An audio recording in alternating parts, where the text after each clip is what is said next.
Welcome to those joining us so far. We're going to let a few more people enter in the room. We've got a fantastic lineup today as well for this the app talk. It's going to be really, really good. I'll just give it a couple more seconds.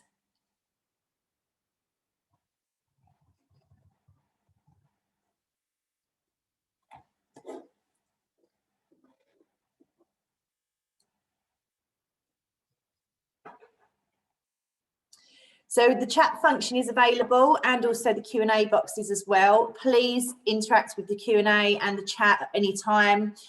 We will be keeping an eye on it throughout the session. Any questions can sort of come at the end after the panel debate, but feel free to interact throughout the whole entire session. So welcome again for our second session of the day. This is your essential tech list, apps and more to save you time. I've got a great lineup of speakers on this panel today, but just before we go to our panel session, I'm going to bring on Robert Alvin Kilduff, who is our sponsor from PlanDisc today. He's the customer success consultant from PlanDisc. Robert is originally from the UK and he moved to Denmark, where he helps businesses integrate PlanDisc and assist with internal projects. So just going to share my screen now, and Robert. Hi there, yeah.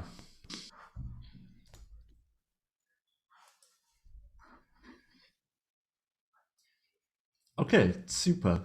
Yes, I'm here to talk about PlanDisc. PlanDisc is a web-based planning tool that helps us map the rhythm of business by an easy-to-read circular calendar, which we use to give an overview of our departmental schedules and individual schedules all in one place. So with PlanDisc, we want to make people free from worries about outdated schedules, manual updating, and other kind of concerns that you might have using other systems. Our Microsoft integrations allow you to keep a complete overview and keep you up to date, invite people to fill schedules, attend activities, and have updated complete overview all in one place.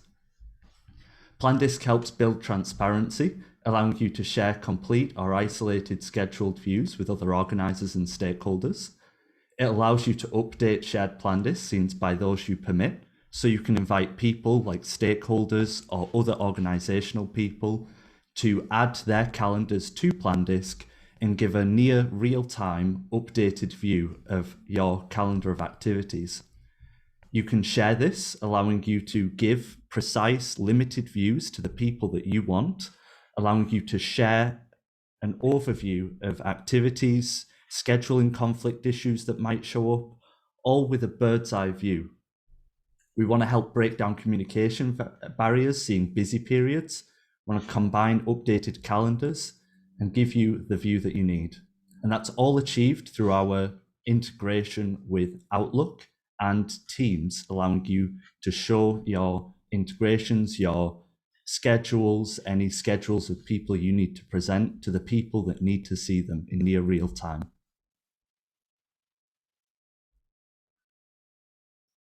Lovely. Thank you so much, Robert. Thank you. We'll send around Robert's details after. So if anyone's got any questions as well for Robert after, we can always bring him back on the Q&A at the end. So without further ado, I'd like to introduce our panelists today. So we have Professor Corinne Hoisington, who's the professional corporate and educational trainer. Hi, Corinne. Vicky Evans, who's the CEO and founder of Red Cape. Hi, Vicky. We have Laura Bradley, the founder of The Officials as well. Hi, Lauren. Michelle Bowditch, founder of Door 20A. Hi, Michelle. And we've got Laura Johnston, the creator of the Assistant Handbook. So welcome to everyone today. I'm going to just go around quickly just to start and get you guys just to do a quick intro so the audience can get a little bit of a feel of your background and where you're sort of from. So we're going to start with Professor Corinne. Would you like to start for us now? Good morning, everyone, or maybe good afternoon. It's up to where you happen to be today. I'm coming to you from the US, and I'm a professor here who teaches the future admins and PAs and EAs who are going to be joining you in the ranks as well. I am a former admin who writes the college and university office textbooks that most of you may have used when you were taking classes, but I love working with all of you. I think it's so exciting to see how the new technologies are changing our world and moving us forward, hopefully post-COVID. Amazing. Thank you so much, Corinne. Next up, we have Vicky. Vicky, would you like to quickly introduce yourself? Yes. Hello, y'all. Greetings from Austin, Texas. I am a former assistant as well, like Corinne, and I'm a Microsoft certified trainer. I've been teaching Microsoft technologies for both PC and Mac since 1997. When I was just 5 years old is when I started. But I help train the world's smartest people how to use their technology, and I help assistants get certified in the programs they use every single day. So I'm hoping to inspire you to get certified in Microsoft Office. Thanks for having me, guys. Thank you. Thank you for coming. And both Corinne and Vicky, it's actually very early in the morning for them. So I really do appreciate you guys getting up and coming on and speaking to everybody today. Lauren, would you like to introduce yourself quickly? Hi, everyone. I'm Lauren Bradley. I'm the founder of The Officials. Even though I obviously have an American accent, I live in London. And at The Officials, we empower admins and assistants through community courses and coaching. I'm all about democratizing training for the administrative community, making it really affordable, because I know so many of us have low to medium to no budgets, depending on where we are. So that's kind of what I specialize in and where my passions lie. Brilliant. Thank you so much, Lauren. And Michelle, we'll come to you next. Hi guys, I'm Michelle Bowditch. I am coming from Sydney, Australia, and it is 9 p.m. here, so I'm on the water. And I'm founder of Door 28. So I am a tech lover, an educator, business strategist, and advocates for executive assistants. I was in my former life an NEA C-suite level, but now I've jumped the fence and I've found my love for tech and how it can create efficiencies in our role. So, you know, I'm really also advocating for executive assistants to empower us to elevate our role, for our value to be worth to businesses, and done a research paper and written an ebook on what's in your tech toolkit. So I'm excited to be here with a great panel, and thank you for having me. Thank you. And thank you again. I didn't realize you was coming from Australia, which is amazing as well. Thank you. And last but not least, we've got Laura. Hi, Laura. hi everyone. Thank you so much for having me. So as you can tell, I'm originally from London, but coming to you from Dubai. So I love the fact that we're all like completely spread across the world. It's awesome. So I am the creator of the Assistant's Handbook, which is, it's a blog. I started it last year when I moved to Dubai to kind of document day-to-day life as an assistant, talk about tech. I'm a massive tech nerd. If you look at my Instagram, you'll see it's basically all I ever talk about. And I'm also an active executive assistant. I work for a large company over here in Dubai. And yeah, I'm super excited to be talking on this panel. This is my second panel of today. I don't have any coffee next to me, so if I seem to zone out, please forgive me. We'll wake you up. Don't worry, Laura. It's all good. Thank you so much, ladies, for joining us. Thank you. And I'm sure the audience is going to get a lot from this session. So we're going to start, and I'm going to go to Lauren Bradley first with our first question. So with technology ever changing, are there members of our industry that worry they will struggle to keep up? How do we encourage our industry to embrace the technology?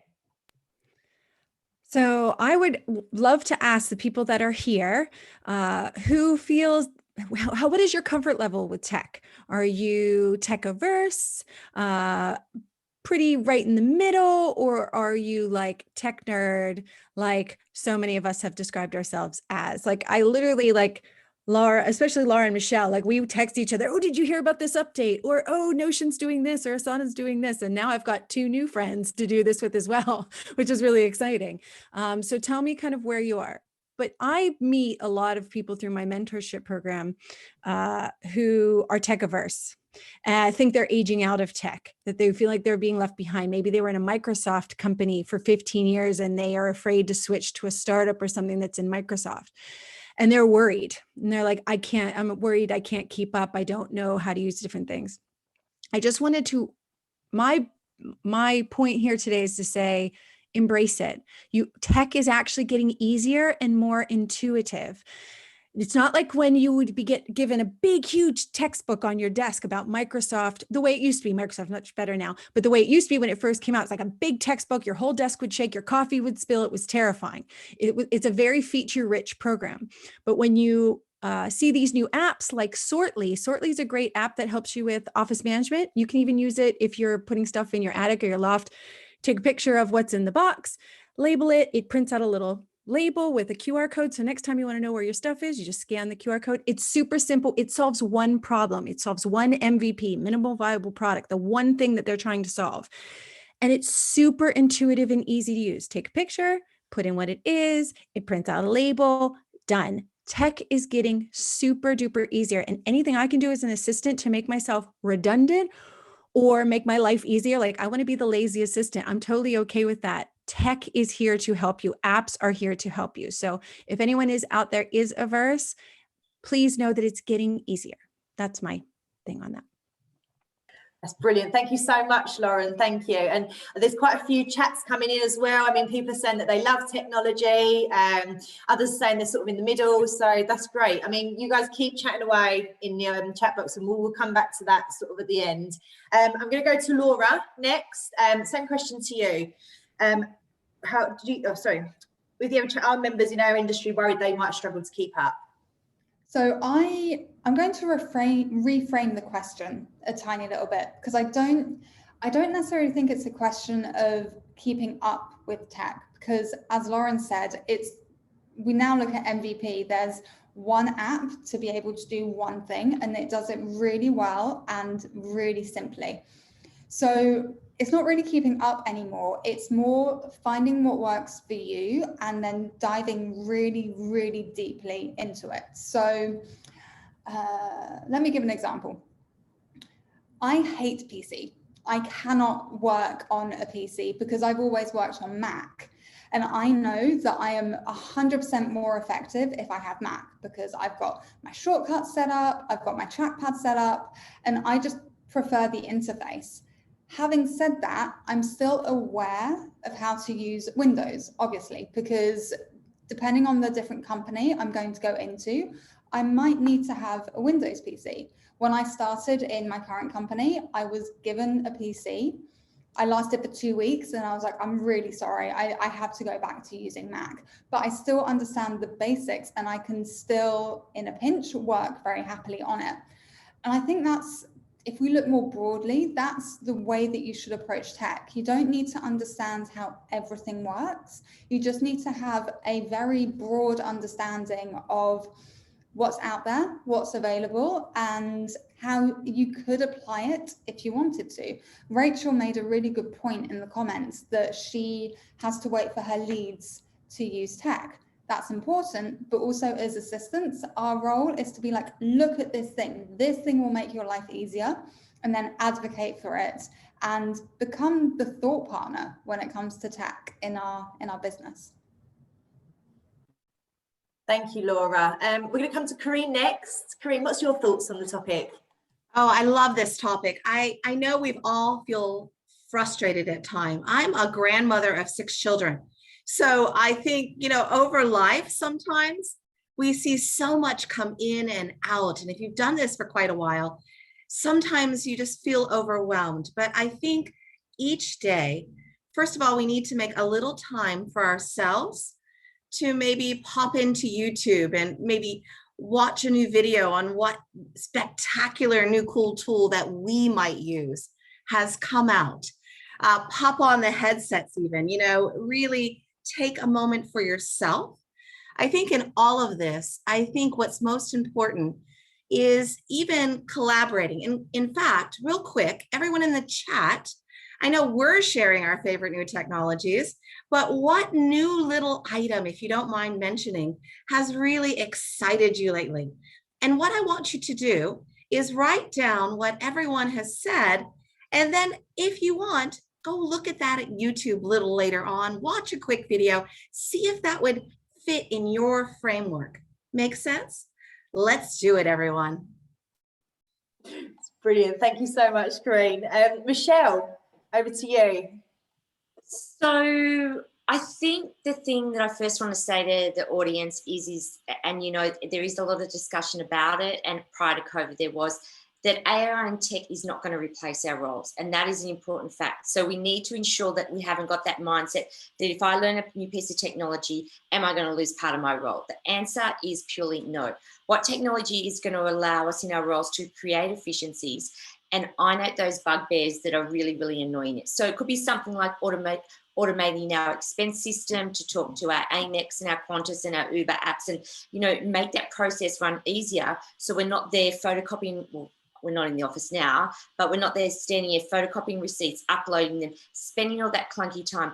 But also what I really want to do is encourage you, you know, if COVID didn't teach us anything, you know, technology is here to create those efficiencies and make us more strategic thinkers in our role as admin office professionals. So the thing is that if you have a problem, you need to actually find out what solution you need to overcome that problem. And I guarantee you that technology is going to help you do that.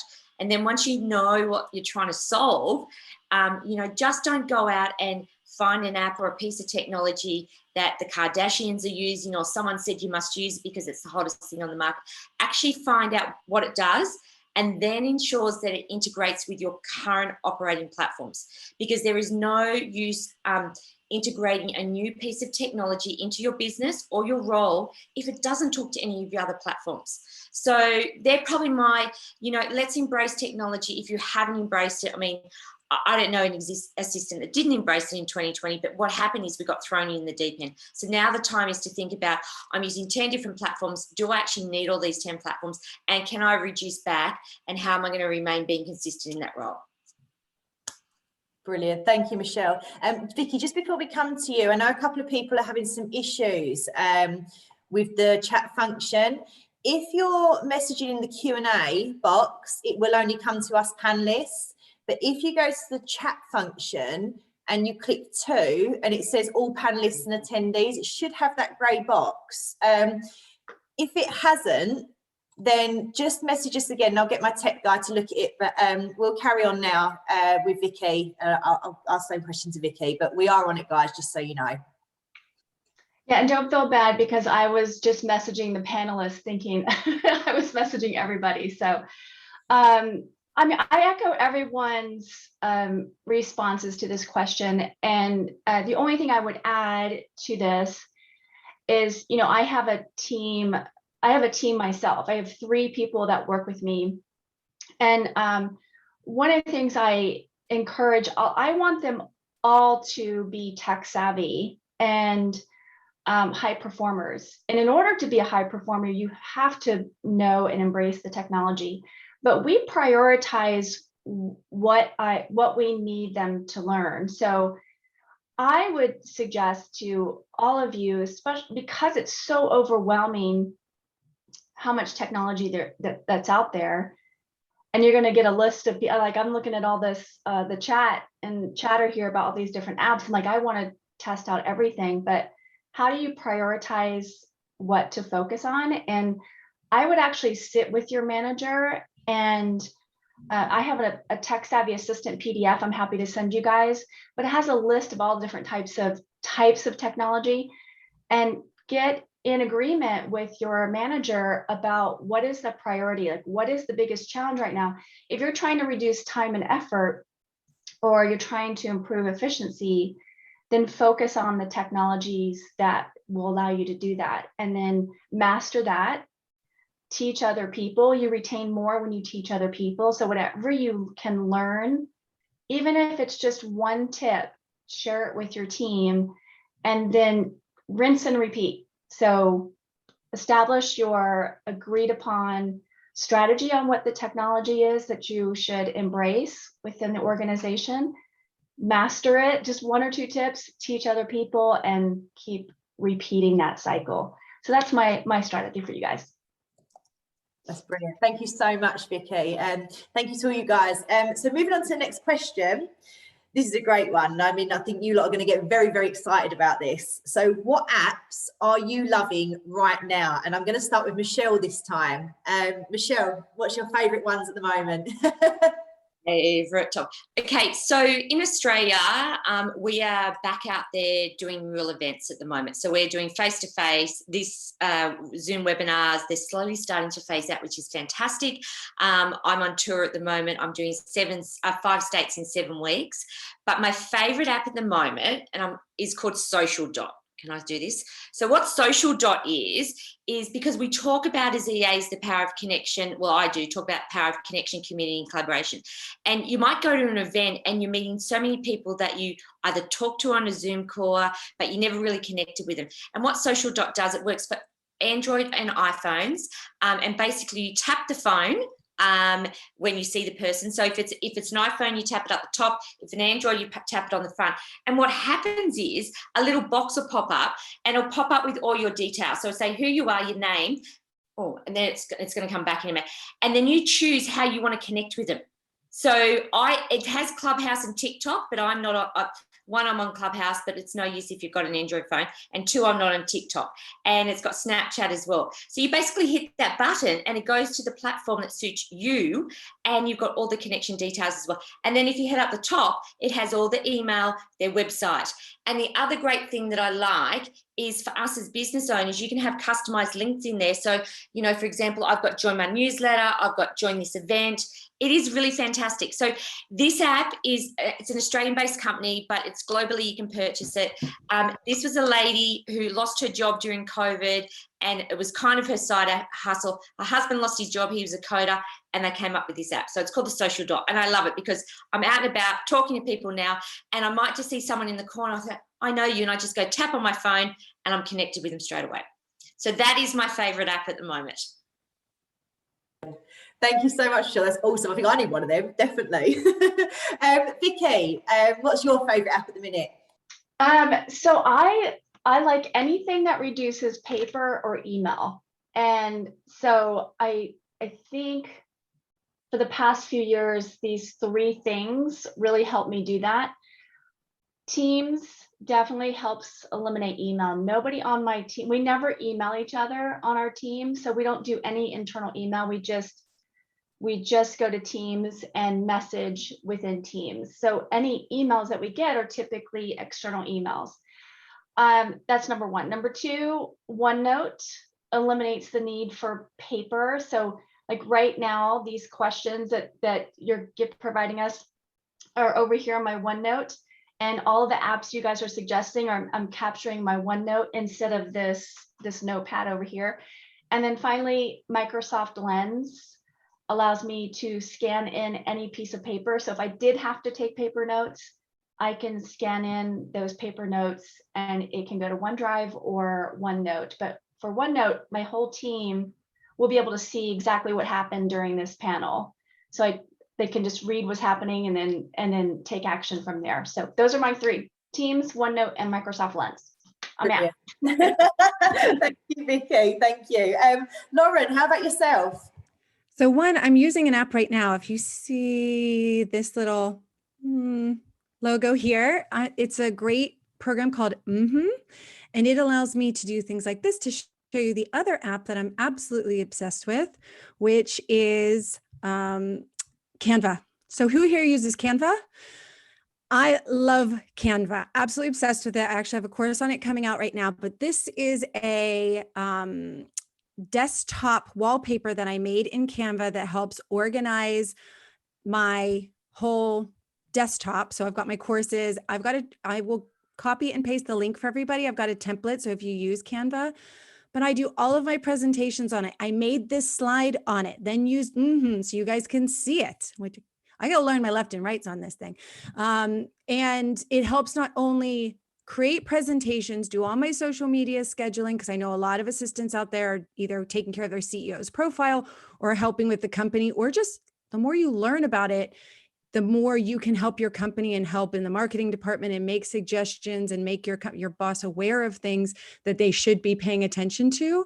And it literally just takes out hours and hours and hours of worrying about bad design on presentations. It's just incredible. And I've been deep diving into the hacks inside of it, and they're mind blowing. I can't get into them here. Watch our Instagram or check the course, but this alone, I'll send you guys this, and you can manipulate it and make it your own, change the background, change the colors, whatever way you want. I'll send you the template in the chat.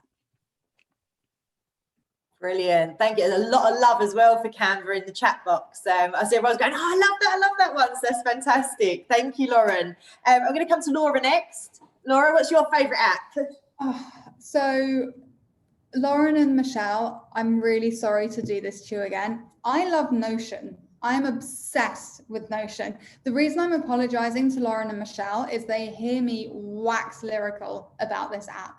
So Notion is a bit like Trello, OneNote, Evernote. If they all had a baby, this is what Notion would be. I use it for everything. All of my meeting planning, all of my notes, all of my to-do list, everything goes through Notion. The desktop app is the best, I think. They have also got a a app version, which I have open on my phone, and it's not showing up so well, but it's just a list of everything. You can have a Trello board view, you can have a calendar view. They've now started doing Gantt charts, which is just the best view imaginable. So that's for work. There was a couple of questions around minute taking. So I love Otter. Otter is brilliant. You basically talk into it and it will transcribe your notes. I'd say it's probably 95% accurate, and then you can just go back through and make any changes. And then for my little injection of joy throughout the day, I just love TikTok, because whereas Instagram, you actively have to go and hunt out something fun. Whenever I open my TikTok, I know that there's going to be either something really informative or something really funny. One of my favorite people, I can't remember his name. He's multilingual like I am. So I'm half French, half English. And he basically makes fun of the English language versus the French language and the ridiculous rules that we come up with. And so TikTok is fantastic. If you've just got 5 minutes between meetings and you need a bit of zhuzh, I definitely recommend going on to that. Brilliant. Brilliant. Thank you so much, Laura. And lastly, Corinne, how about I yourself? love zhuzh. That was a lovely word. Now, I have two apps, one for work, one for play, if you don't mind. So, hey, I'm just showing, I've got my thing up, so I'm gonna have to stand in front of it.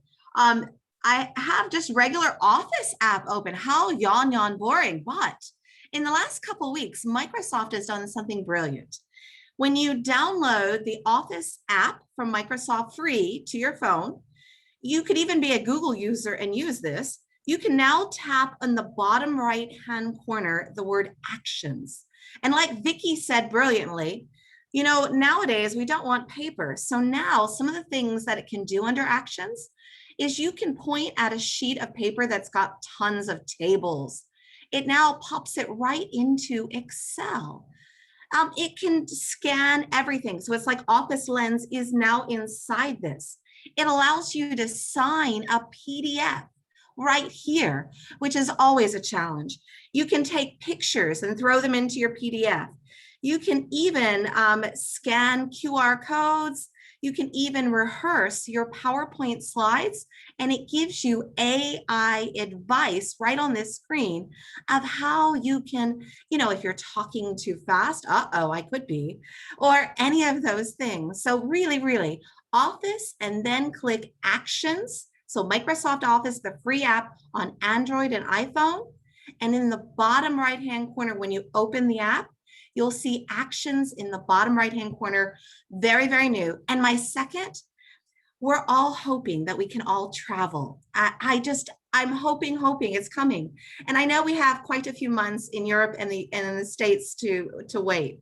But in the meantime, I've got homework for everyone to do. As soon as the office hour is over, there's a free app called Secret Flying.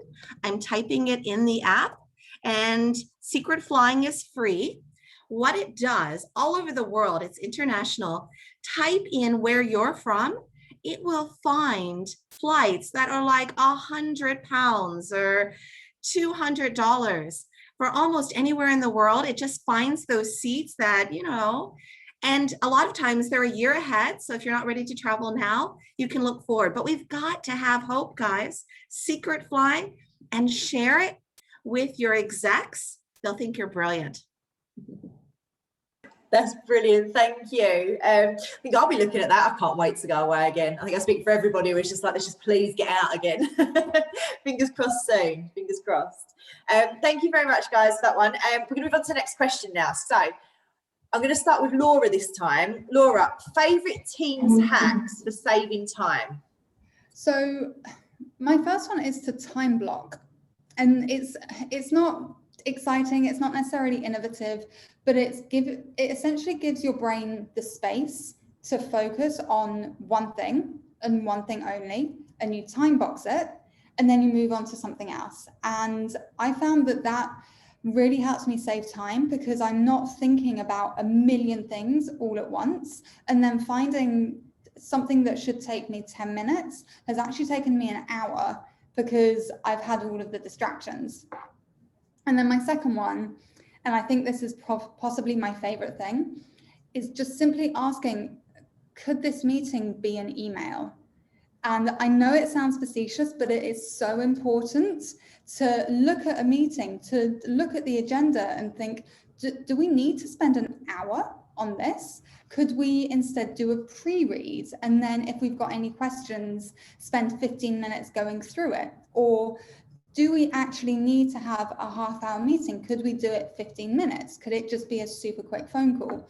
I know that my boss is great at doing this. Whenever he's got a 5-minute gap, he'll look at the calls that he's got coming up and think, right, I'm just going to call that person, have the 5-minute discussion, and that'll be the end of it. So yes, number one, time block. I've written an article about it. I'll share it in the chat. And number two, just simply asking, could this meeting be an email? Fantastic. I think a lot of meetings could just be an email sometimes. It's all good. Corinne, I'm going to come to you next. Absolutely. One thing I find is a lot of times what meetings are about is we're coming to share some information that we found or updates, and that's what meetings typically are. Well, what about if we always, when we set a meeting date, let's say we have a meeting date this Friday, that we also set Thursday end of day, a moment that, let's say we're using Microsoft Teams, that everyone can post whatever they're going to be sharing. So in other words, they can put together their document, their findings, chats, whatever they're going to be sharing the next day. That way, everyone can digest it that needs to see that. And then the meeting can just simply be short and sweet about the questions everyone's had about their findings. So I think a lot of times we're just meeting to say we've met, we put it on the schedule as this weekly basis. But really, let's not always make it the hour. There's some new features coming out in Teams this week, like dynamic view, where you can post where you want to be. You can now green screen yourself right into the video. So lots of exciting things to make even the meeting go so much more smooth. Brilliant. Thank you so much. Thank you. Vicky, over to you. Yeah, so I took this question as favorite teams like Microsoft Teams. Is that the question, or hack for the whole team? For your team, as in your work team, sorry. No, my favorite thing that our team does that helps save time is using @mentions in emails or Teams, or when we're collaborating within documents. So if we're creating a comment in a PowerPoint, they'll @mention the person that needs to focus on that particular slide or part of the document, and it just saves so much time so that it can get done immediately. The other thing is you could search by your @mentions within your email program and in Teams, and I mean, there are times when I'm presenting right now, like if I'm presenting right now, I can mention someone in my PowerPoint presentation. My team can then work on a slide while I'm presenting. And by the time I get to that slide, it's already done. So @mentions is my favorite hack for saving time for my team.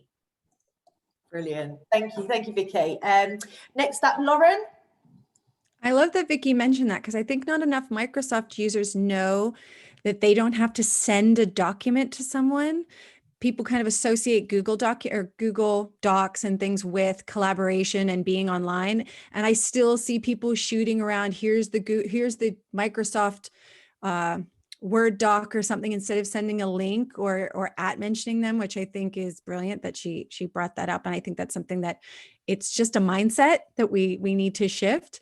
But it was hard to choose because I'm not a Teams user, not really. But I can say one thing in Microsoft I love is when you can send in a calendar invite and you can actually assign someone a task. Do you know that you can do that? Which I think is amazing, and it pops into their calendar. But for me, the thing that I am absolutely obsessed with for time management is using my Google Calendar. And here, let me move myself over so you can see it. And I do follow up Friday. So much like everything Laura just said about time blocking, and even Corinne had said something about setting a meeting before the meeting, I do follow up Friday. So follow up Fridays, Friday morning, I block out, you can see it's in green here. I block out totally anything I need to follow up on. So whether it's a reservation, whether it's something that just, I send an email and it's not really urgent, but I need to check up on it. And so I put all of these things in on a Friday and say, okay, in the morning, I'm going to follow up on this. I do not take on any new work on a Friday. And in the afternoon, I always have it set aside for training or a fun passion project. I want to end the week on a high note. And I know there's going to be urgent stuff that comes in, and that's totally fine. But that's how I try and also schedule everything. I expect my exec to follow their calendar. Why can't I do it for myself? It's how you can actually turn your screen and say to someone when you're doing a time negotiation, I'm sorry, I really want to help you, but I can do that for you on Thursday. If there's more information that helps me prioritize this, then please let me know. But as you can see, full baby, I got too much going on, right? And I also use things like Google Gmail snooze. So I can send an email and tell it to bounce back into my inbox on Friday morning. It just pops back in. It says, do you want to follow up on this? So I've sent the email out to them, but it just comes back in my inbox and reminds me to use it again. And also Siri, I'm pretty sure I have undiagnosed ADHD. I'm going through the process. I don't want to say I have it, but I'm being assessed. All right. I cannot remember anything. There are literally hundreds of Post-it notes around me. It is a beautiful mind situation going on here. So I tell Siri all the time, Siri, remind me in 20 minutes, like you're walking to the loo and someone says, hey, can you order this or do that? Siri, remind me in 10 minutes to do this. And it pops up on my phone, because when my phone lights up, it's a shiny thing that lights up and I'm distracted. But then I see that it's actually a great message that tells me, remember to do this thing. So I need constant reminders. So I have to schedule this is my to-do list, my calendar. And then everything else is like spread about in posts. It's scary. I'm not going to show it to you, but that's how I use tech. So tech isn't always using the most amazing, newest app. It's literally just, as Michelle says all the time, get under the lid, find out what your tech has, and then utilize it better. Everyone adjusted to Teams this year, I think.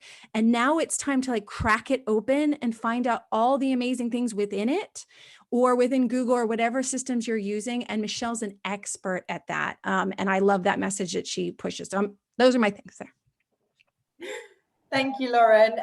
Michelle, over to you. I mean, I thought it was about actually the Teams for people, but if it is actually Teams itself, sorry, I'm a bit of a tech phobe, so I should apologise now. I'm so sorry. Right. Corinne, I just downloaded that app and there's cheaper fares on there than my normal app. So thank you. And it's for domestic flights in Australia as well. So it's just not international. So there you go. I learned something. Hey, so for me at the moment, and because we in Australia, we are pretty much semi back to normal. So for me, the latest function that I love within Microsoft Teams is the transfer button. So Vicky and Corinne, you might be able to correct me. I hope it's been rolled out in the US. It was a new function that rolled out here in Australia in February. So basically the transfer function is you can be in a meeting or on a call in Microsoft Teams, wherever you are. So if you, and I mean, who is late for a meeting, who gets stuck going from the car to the desktop, is you can basically, as long as you're logged in on your phone, as well as Teams on your desktop with the same login, you can basically start the call on your phone, so you can have video on or off, whatever you want. And then when you get back to your desktop, it is a simple click the button transfer, and it transfers easily, smoothly, straight onto your desktop. And can I just tell you, how many times have we been caught out of the office and then we're going to log out of the phone, re-log into the desktop? It takes forever. It is just one click away now. So it's called the transfer button. It came into Sydney in February, and we've been using it, and I can't live without it now. So now I don't also need to be back. If I'm not presenting and I'm just listening now, I can be on the run, and, you know, and then when I do get back to my desktop at the end of the call, I can see it's a seamless process. So the transfer button, it is great. And Corinne mentioned the dynamic view. We've got that already in Australia. It is fantastic. When it rolls out in your country, I would highly recommend to look at it. So they are my tech tips. As I think I mentioned before, I wrote an ebook, which I update regularly, and I talk about all platforms and all updates. So if you need to get a copy, connect with me. Amazing. Thank you so much, Michelle. And I'm sure I speak for all the audience. There's been so much knowledge, so many different ideas. I mean, I didn't know of half of these things, and I'm like, I didn't even ask Siri to like write on your to-do list. I mean, I'm all about pen and paper. That's how old school I am. So absolutely phenomenal session. Thank you so much, ladies. We've got a lot of activity in the chat box, so I'm going to try and sort of filter through for the Q&A now, and we've got a couple of questions as well. So wow. And I've just brought Robert back as well, just purely because, I'll tell you what, actually, Robert, I'm going to come to you first quickly, because there's a question here which says, can you explain what different elements users typically include in PlanDisc? For example, is it board meetings, senior management meetings, or would you include other activity? Can you see that question okay? Let me just see here. I'm not sure if I can. Let's see. I don't think I can see that meeting, but that question, but I can at least answer it. Thank you. Yeah, so actually, I mean, I work helping people of all different job descriptions to use PlanDisc. And so people in consulting have huge PlanDiscs filled out with everything from meetings, processes, follow-ups. People in education and administration tend to have individual schedules on Outlook. They have, for example, they might have their manager's schedule inside of one ring, and then their own schedule in another, maybe different departments like HR and marketing. And each ring then can just give them a view, but you can put anything inside of it. It's great for having tasks. And but for me personally, I use it, we integrate with Outlook, so then I just have my schedule available, my boss's schedule available, and anybody that needs to see my schedule available as well. And we can just sort of organize by looking and going, oh, that's not going to work, or updating ourselves. So really, it depends on the industry. I know you guys are mostly doing PA, so I imagine it's a lot of scheduling.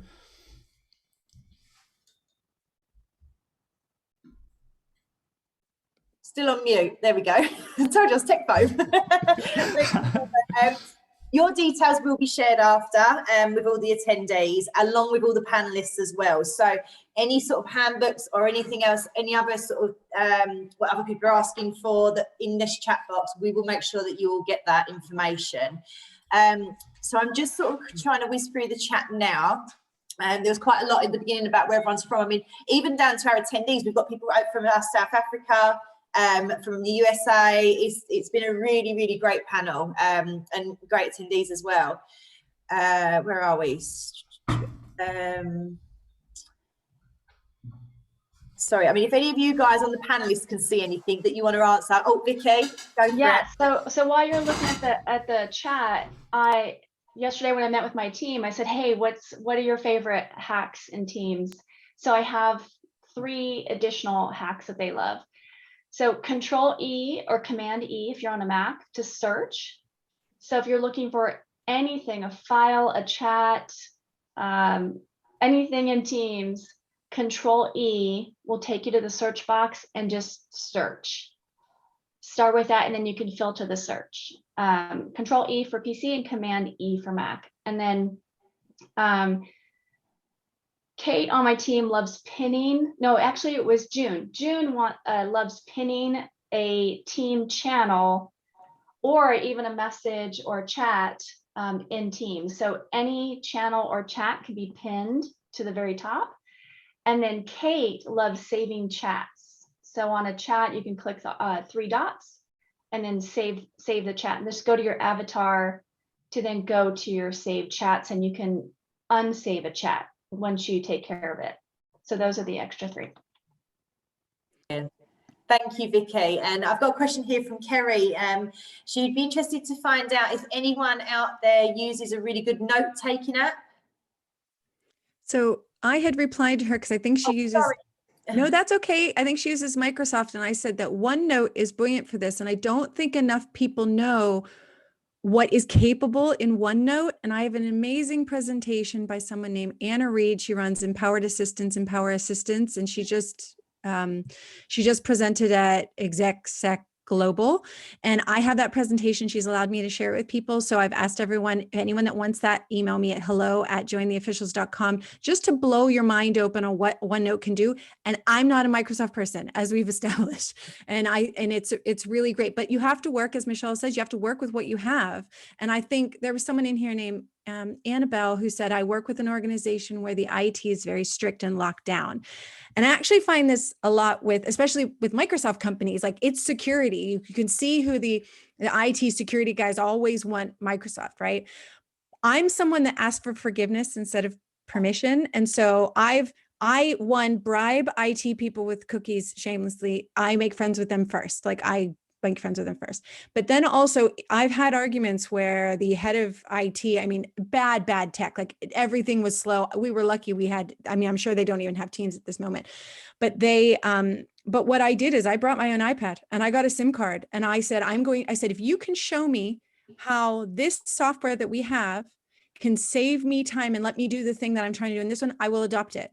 But until then, you explain to my CEO why it's costing us 70 whatever pounds an hour, or what, for me to waste my time working on this, trying to make this work. You are literally costing the company hundreds of thousands. And if I can quantify it with an ROI calculator, if I can sort that out, my CEO will say, let her use whatever the hell she wants to use. Works every time, because you can hit them in the pocketbook or the pocket watch, hit them where the money is. And when you save them time, you're saving the money. So if you can figure out that calculation of what your time is worth, what your executive's time is worth, what everyone's time is worth, pick an average salary and say, this is the time we're losing using this over that, you'll convince them. Brilliant. Thank you, Lauren, for clearing that one up for us. I mean, does anybody else see any in here that they'd like to answer? I know we've got a few new ones at the bottom. Can I just add, because a couple of people made comments in the chat, Lauren, that OneNote, they find it slow and glitchy. So the other thing in the Microsoft family, we've got Microsoft Stream and we've also got Microsoft's Transcribe. So Microsoft's Transcribe is fantastic. It's part of the Word family. It's sitting at about 93 to 94% accuracy at the moment. It is easy to use. It is not clunky.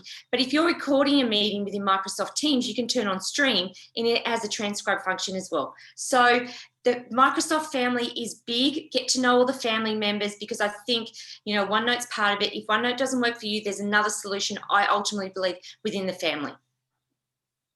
Amazing. I also want to add to that. I'm not sure what the person who said that their IT won't let them use the apps, but if you have 365, if you go to office.com and then on the left-hand side of the screen, it has all the apps. At the very bottom, you can look at all your apps. You should have access to all these amazing tools, and it comes with Office. I don't know of any, I mean, they may limit some of those apps, but certainly OneNote would be part of that, and Stream. So definitely investigate those apps. Thank you, Vicky. Peter's just mentioned, can you use Stream on a recorded Teams meeting? Absolutely. So what's happening is anytime you record a meeting, it is housed in Stream if you have it set up, or you can upload it after the fact. And all you have to do is set what language it was spoken in. And then it automatically, within about 5 to 10 minutes, will transcribe it with timeline. And it's searchable by face. So if certain people were popped up, I can click on your face and find out when you said great meeting. So fantastic, very easy to use. Oh, lovely. Thank you. Thank you, Corinne. Just as a point, just so people know, the recording will be will be available after, and we are going to save this chat as well. And I must remember to do that before we shut this down, because I've done that before. Okay, because there's lots and lots on here. We've still got 5 minutes. So is there anyone else that's got any other questions? Does any of the panelists want to recommend anything else? Lauren? I was just going to say, because everyone's talking about transcription, one word of advice is make sure you're actively taking notes and watching the timeline, because you'll have to sit through the meeting twice. If you think it's going to take all the minutes for you and you're just going to clean it up, you're going to end up sitting, and then it takes you double as long. So you're going to end up sitting through that 1 hour meeting for over 3 hours. So make sure that you're making your own notes and you're only using it to go back to as a reference for if you've missed something. I learned that mistake very early on, thinking, oh, I can do this other thing and multitask and then I'll get it. And then I was like, oh, I did it bad. I did it real bad. So make sure that you're taking your notes while you're doing the transcribing. Brilliant, thank you. I mean, there's some great things in this chat. People are mentioning other systems. Diligent is great. We use IBabs, meeting papers, board intelligence. So I'm definitely going to save that, and I'll probably actually send that around to all the attendees as well. Corinne? I just pasted into the meeting. In the last couple of weeks, Microsoft has come out with this new speaker that's intelligent. What you can do is it'll record 7 different voices, and it will put their name, the time, and exactly what they say in the center of a board meeting. It's just simply amazing. I've been playing around with it. Fantastic. So check it out. Thank you so much. Joyce just put, did you say stream will effectively other languages? It has right now about 61 languages. Amazing. So are available. Brilliant. Thank you. Is there anyone else that wanted to add anything just before we go? We've got a couple more questions coming in. I would like to say I am now falling in love with Whiteboard. It's a free app in office.com. And they have really cool templates. You start a new whiteboard, and then there's a little plus sign when you start the new whiteboard. Click on that and you'll see some templates, SWOT analysis, post-mortem meetings. It's really cool. So just check it out and explore that. Brilliant. Amazing. So we've got lots of thank yous there. So Michelle, did you want to? Yeah, I was going to say one more thing, because we're talking a lot about meetings and things like this, and I know Lauren's going to love this. So I've been hosting a lot of workshops lately with a lot of sticky notes. So I have been using the sticky note app that goes up into my Trello board, and then it talks to my Canva to replace a presentation, and then I download it into the Microsoft Teams channel. So 4 different platforms, 4 great apps. It creates efficiencies. It is fantastic. So think about the way that you're using your technology platforms when you're running workshops and meetings. So I use a sticky note app, then I use Trello for my to-do list, then I upload it into Canva to present the presentation, and then I download it into Microsoft Teams so everyone could see what the outcomes were. So that is a great functionality. Amazing. Thank you so much, Michelle. Sorry, yeah, go for it. Sorry, Laura. I just wanted to piggyback. So what Michelle's talking about is awesome. One of the things is some apps have got the native ability to do that. So you can just go into the app, click on it, and it'll do it. Other apps, they haven't yet set it up. You can hack it. There's a website called Zapier, or If This Then That, which is awesome. And you can use any app. So for example, if you want to add every email that you get, you want the transcription of that email to appear in Trello, for example, you can basically set up a Zap or an if this then that, And as soon as you receive the email, it'll go into your Trello. It's a little bit clunky because you need to go in and do it manually. And obviously what Michelle's talking about is far more intuitive and it tends to just do it. But if you want to start working with automation and if you want to start finding efficiencies, even if it is just 5 minutes here and there, then Zapier or If This Then That is a really great way of getting started with that. Thank you. I'm going to squeeze one more question in really quickly. Someone's put here, any tips for the Elite/G2? May not be relevant, but if anyone's got advice, that will be great. I mean, that's completely over my head. So I'm hoping that one of you guys is from Alea in the chat box. Elite/G2. I'm not even sure what that means. Yeah, She's above my head now. Maybe we can come back to that one after. Maybe let us send around some notes after and someone could have a little look and come back to her. I've never heard of it. Don't worry. It was completely out of my head, so I'm sorry. The whiteboard that, you know, I don't know everything. Don't worry, we can always come back to it. Anyway, we're running out of time now, so I just want to quickly say thank you again to all of our panelists, to Corinne, to Vicky, to Lauren, to Michelle and Laura, and our sponsor Robert as well. I mean, this has been amazing. We've got some great feedback as well in the chat. I'll be sending around the details of all the panelists. We will send around the recording as well. I will send around the chat function as well, because there's so much information in there for you guys to sort of pick up from. So thank you once again for everyone. And those of you that are joining me on the next session, I'll see you in about 15 minutes. If not, I'll see you later on. Thank you so much. Thank you, everyone. Thank you.